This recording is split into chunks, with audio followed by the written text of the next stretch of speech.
Social media యాక్టివిస్టులపై కూటమి ప్రభుత్వ వేధింపుల పర్వం కొనసాగుతోంది. వైఎస్ఆర్సీపీ శ్రేణులను, మద్దతుదారులను మాత్రమే కాదు, ప్రభుత్వాన్ని నిలదీస్తున్న సామాన్యులపైన ప్రతీకార చర్యలకు దిగుతోంది. ఈ క్రమంలో అక్కడక్కడ అక్రమ కేసులు, అరెస్టులు, నిర్బంధాలు కొనసాగుతున్నాయి. సోషల్ మీడియా యాక్టివిస్టు ఇంటూరి రవికిరణ్ను పోలీసులు వదలడం లేదు. కేసు మీద కేసు పెట్టి ముప్పు తిప్పలు పెడుతున్నారు. ఏపీలో సోషల్ మీడియా కార్యకర్తలను అక్రమ కేసులతో వేధిస్తున్నారు పోలీసులు. తాజాగా ఇంటూరి రవికిరణ్ను తూర్పుగోదావరి జిల్లా రాజమహేంద్రవరం ప్రకాష్ నగర్ పోలీసులు ఆదివారం రాత్రి అరెస్ట్ చేశారు. ప్రకాష్ నగర్ పోలీసులు విశాఖపట్నం వెళ్లి అక్కడ మహారాణిపేట పోలీసుల అదుపులో ఉన్న ఆయన్ను అరెస్ట్ చేసి రాత్రి 11 గంటల సమయంలో రాజమహేంద్రవరం తీసుకొచ్చారు. రవికిరణ్ అరెస్టుపై ఆయన భార్య సుజనకు కనీస సమాచారం కూడా ఇవ్వలేదు. ఎవరి సంతకం లేని ఒక పేపర్ చూపించి రాజమహేంద్రవరం తరలించారు. దీంతో ఆందోళన చెందిన ఆమె హుటాహుటిన సోమవారం తెల్లవారుజామున ప్రకాష్ నగర్ పోలీస్ స్టేషన్ కు చేరుకున్నారు. తన భర్త రవికిరణ్ ఆచూకీ తెలపాలని కోరారు. హార్ట్ పేషెంట్ అయిన తన భర్త మందులు వేసుకోవాలని పోలీసుల్ని బతిమాలారు. 12 గంటల పాటు స్టేషన్లోనే ఉన్న ఆయన్ను తనకు చూపించాలని కోరారు. అయినా పోలీసులు కనికరించలేదు. Central zone DSP Ramesh Babu Prakash Nagar station కు రాగానే ఇన్స్పెక్టర్ బాజీలాల్ ఎఫ్ఐఆర్ సిద్ధం చేశారు.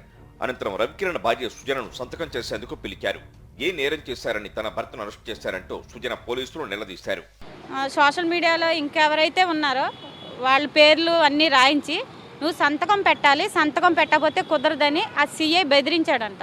మీదకి వచ్చి బెదిరించి కళ్ళు ఎరజేసి బలవంతంగా సంతకం పెట్టించాడు ఆయనతోటి. వాళ్ళు మ్యాన్ హ్యాండ్లింగ్ కూడా చేశారు. ఆ సీఐ చాలా వరస్ట్గా ఉన్నాడు.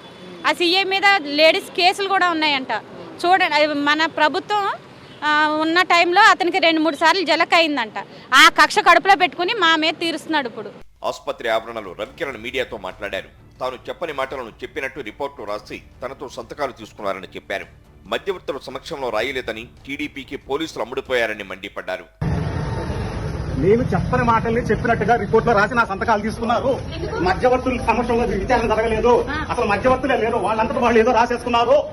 దాని మీద నా సంతకాలు చేసుకున్నారు. ఏదైనా ఉంటే కోర్టుకి వెళ్ళి చెప్పుకోమన్నారు. ఇక్కడ ఇంతే సంతకాలు పెట్టాలని నా చేత బలవంతంగా తీసుకున్నారు.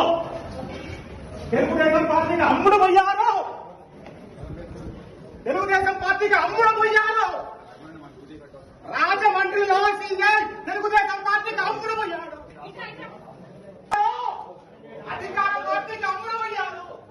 నేను చెప్పని దాన్ని చెప్పినట్టు రిపోర్ట్ రాశారు. ఫస్ట్ కరెక్ట్ గా మార్చి రాశారు. తర్వాత రిపోర్ట్ మార్చి రాసి నా దగ్గర 2 సార్లు సంతకాలు తీసుకున్నారు. ఫస్ట్ కరెక్ట్ రిపోర్ట్ రాశారు. సెకండ్ టైం వాళ్ళకి మధ్య రాసి నా దగ్గర సంతకాలు పెట్టించుకున్నారు. మధ్యాహ్నం 1 గంట సమయంలో రవికిరణ్కు రాజమహేంద్రవరం ప్రభుత్వ ఆసుపత్రిలో వైద్య పరీక్షలు నిర్వహించి కోర్టుకు తరలించారు. రవికిరణ్ను 2వ అదనపు మేజిస్ట్రేట్ శ్రీనివాసరావు ముందు పోలీసులు హాజరుపరిచారు. మేజిస్ట్రేట్ ఈ నెల 25వ తేదీ వరకు రిమాండ్ విధించడంతో సెంట్రల్ జైలుకు తరలించారు. రవికిరణ్ బెయిల్పై బయటకు వస్తే వెంటనే అరెస్ట్ చేసి తీసుకువెళ్లేందుకు గుంటూరు, పట్టాభిపురం, పల్నాడు జిల్లా మాచెల్ల పోలీసులు పోలీస్ స్టేషన్ వద్ద కోర్టు వద్ద మాటు వేశారు. అయితే కోర్టు రిమాండ్ విధించడంతో పోలీసులు వెనుదిరిగారు.